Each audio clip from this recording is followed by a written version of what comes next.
Des riches en HLM, ça fait souvent la une des journaux. Le dernier en date, un préfet multipropriétaire habitait en logement social. Y a-t-il d'autres cas? L'œil du 20h a enquêté et voici ce que nous avons découvert. Puteaux, Hauts-de-Seine. Dans cette résidence HLM vivent 2 élus municipaux. Le premier, dans un 3 pièces. Mais il est aussi propriétaire de 3 appartements, dont un vendu il y a 5 mois, 228 000 €. Tous ces biens sont à quelques minutes de son logement social. Le deuxième vit dans 72 mètres carrés.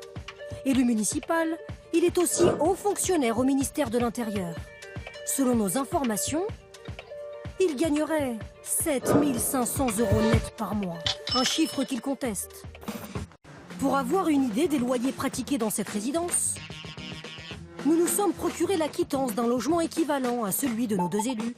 Pour 70 mètres carrés, 548 € hors charge. 3 fois moins cher que dans le privé.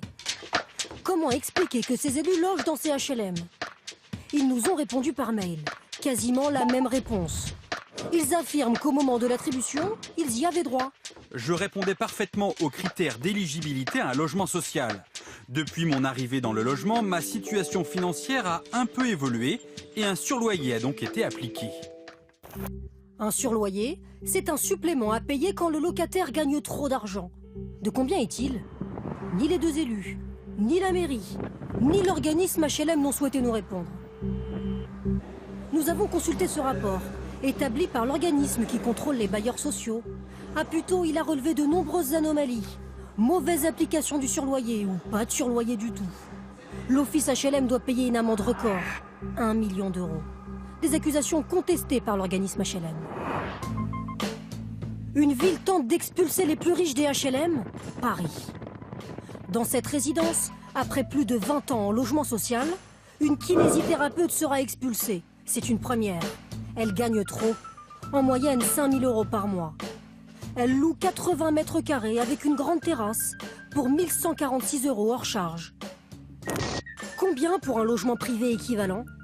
Nous avons consulté des annonces immobilières dans le quartier. Pour cet appartement de même surface, sans terrasse, c'est 2 020 € par mois.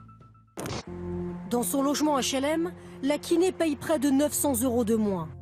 Nous l'avons sollicité. Désolé, votre correspondant ne répond pas.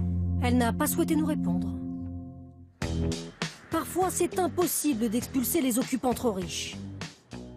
Un couple de dentistes vit dans ces HLM du 17e arrondissement. Ils ont longtemps payé 1 300 € hors charge pour 100 mètres carrés, moitié moins cher que dans le privé. Ils habitent là depuis plus de 30 ans. Et leur bailleur, Paris Habitat, n'a aucune idée de combien ils gagnent. Sylvie Azoghi leur a pourtant bien envoyé cette lettre pour savoir s'ils ne sont pas trop riches pour être en HLM. On a demandé à ce couple de dentistes et à tous les autres locataires de l'immeuble de nous fournir leurs revenus. Et ce couple a décidé de ne pas répondre, donc ils se sont vus appliquer ce qu'on appelle un loyer dérogatoire, c'est-à-dire que leur loyer a quand même fortement augmenté. Et oui, les locataires ne sont pas contraints de donner leurs revenus. Seule solution pour le bailleur, augmenter leur loyer. Pour les dentistes, il est passé de 1 300 € à 2 000 hors charge. C'est toujours 800 € de moins que dans le privé. Comment la dentiste explique-t-elle sa présence en HLM? Nous sommes allés la voir. Comprendre que tourner comme ça choque. Je ne vais pas vous dire le contraire. Ça maintient quand même une mixité sociale. Sur ce plan-là, je trouve pas ça choquant. Faire des ghettos, je trouve ça choquant. En plus d'avoir un loyer avantageux, le dentiste possède une résidence secondaire en bord de mer, dans ce petit coin de Normandie. En HLM et propriétaire d'une maison à la campagne, que peut faire le bailleur social? Retournons à Paris Habitat. C'est déclaratif, les résidences secondaires. Donc, à partir du moment où un locataire n'a pas des revenus fonciers, nous, on ne peut pas savoir qu'il a une résidence secondaire ou pas.